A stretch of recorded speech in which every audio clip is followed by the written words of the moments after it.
جس کا میں کان بن جاتا ہوں، آنکھ بن جاتا ہوں، ہاتھ بن جاتا ہوں، پیر بن جاتا ہوں، اور جو محبوب بندہ مانگتا ہے میں اسے ضرور دیتا ہوں۔ ایسے محبوب بندوں سے یعنی میرے ولی سے جس نے دشمنی کی، عداوت کی، اس سے میرا کھلا اعلان جنگ ہے۔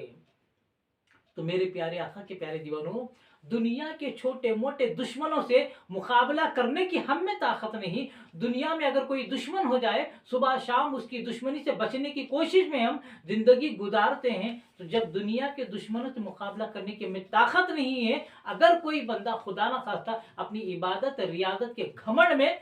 اللہ تبارک و تعالیٰ کے ولیوں سے عداوت رکھے، ان سے دشمنی رکھے، ان کی گستاخی کرے، تو اس کا انجام کیا ہوگا اور اس کا ٹھکانہ کیا ہوگا۔ میرے پیارے آقا علیہ الصلوۃ والسلام کے پیارے دیوانوں، اب آئیے آخری میں ایک حدیث سے ایک پیاری مثال دے کے اپنی بات ختم کرتا ہوں کہ ولیوں کی دشمنی سے کیا ہو سکتا ہے۔ علماء ارشاد فرماتے ہیں کہ ہم دیکھتے ہیں کہ بجلی کے کھمبوں پر، راستے میں جو چلتے ہیں، بجلی کے جو کھمبے لگے ہوئے تھے، ان پر ایک لال تختی لگی ہوئی ہوتی ہے، اور اس پر سفید واضح حروفوں میں لکھا ہوا ہوتا ہے، خبردار، ہوشیار۔ یعنی اس کا مطلب کیا ہوتا ہے؟ راستہ چلنے والوں کو متنبع کیا جا رہا ہے، اے راستہ چلنے والوں خبردار، ہوشیار ہو جاؤ، آگے پرخطر راستہ ہے، آگے تمہارے لیے خطرہ ہے۔ میرے پیارے آقا علیہ الصلوۃ والسلام کے پیارے دیوانوں، یعنی کہا یہ جا رہا ہے راستہ چلنے والوں سے، یہ کہا جا رہا ہے یعنی اے راستہ چلنے والوں، بجلی سے اپنے اندھیرے گھر کو دور کرو، یعنی اپنے گھروں کے اندھیرے کو بجلی سے دور کرو اور گھروں میں روشنی پیدا کرو، گھروں کو روشن کر لو۔ یہ جو بجلی ہے، اس بجلی سے اپنے گھروں کے اندھیروں کو دور کرو اور اپنے گھروں کو روشن کر لو، مگر اس سے ٹکرانے کی کوشش نہ کرنا، کیونکہ یہ عام کھمبوں کی طرح نہیں ہے، یہ عام کھمبوں کی طرح نہیں، بلکہ اس کھمبر پر بجلی کا تار ہے اور اس میں کرنٹ دوڑ رہا ہے، اور اس سے اگر ٹکراؤ گے ہلاک و برباد ہو جاؤ گے، تباہ ہو جاؤ گے۔ تو بلا تمثیل اسی طرح اللہ عز و جل اپنے مخصوص بندوں یعنی اولیاء کرام سے،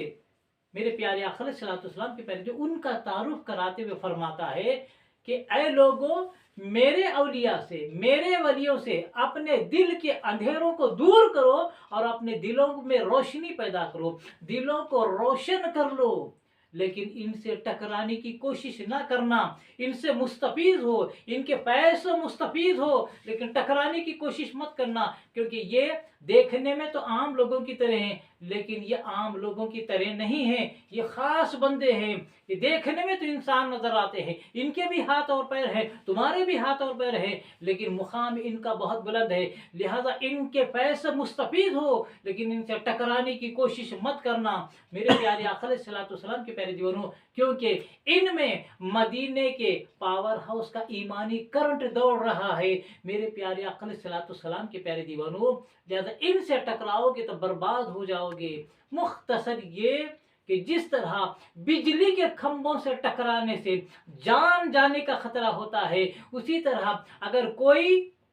بندہ شیطان کے چکر میں پھنس کر اپنی عبادت ریاضت تقوی پرہیزگاری کے گھمنڈ میں ولیوں سے عداوت رکھتا ہے، ولیوں کی گستاخی کرتا ہے، ولیوں سے دشمنی کرتا ہے، تو یہ اس کے ایمان جانے کا باعث بنتا ہے، ایمان کے لیے خطرہ ہے، بجلی کے کھمبے سے ٹکرانے سے جان جانے کا خطرہ ہے، اور اللہ کے ولیوں سے ٹکرانے سے ایمان جانے کا خطرہ ہوتا ہے۔ لہذا اللہ تبارک و تعالی ہمیں ولیوں کا ادب کرنے کی توفیق عطا فرمائے۔ میرے پیارے آقا علیہ الصلوۃ والسلام کے پیارے دیوانوں، آپ تمامی حضرات سے پرخلوص گزارش ہے کہ میرے چینل محمد حفیظ احمد خان رضوی کو آپ سبسکرائب کریں، اور میرے ویڈیو سے اگر فائدہ پہنچ رہا ہے، علم دین میں اضافہ ہو رہا ہے، تو میرے ویڈیو کو لائک کرنے کے علاوہ زیادہ سے زیادہ اسے شیئر کرنا شیئر ضرور کر لیا کریں، صدقہ جاریہ سمجھ کر شیئر کریں، کیونکہ نیکی کی بات کو آگے پہنچانا بھی یہ صدقہ جاریہ ہے۔ اور کمنٹس کے ذریعے اپنی رائے کا اظہار کرنا نہ بھولے۔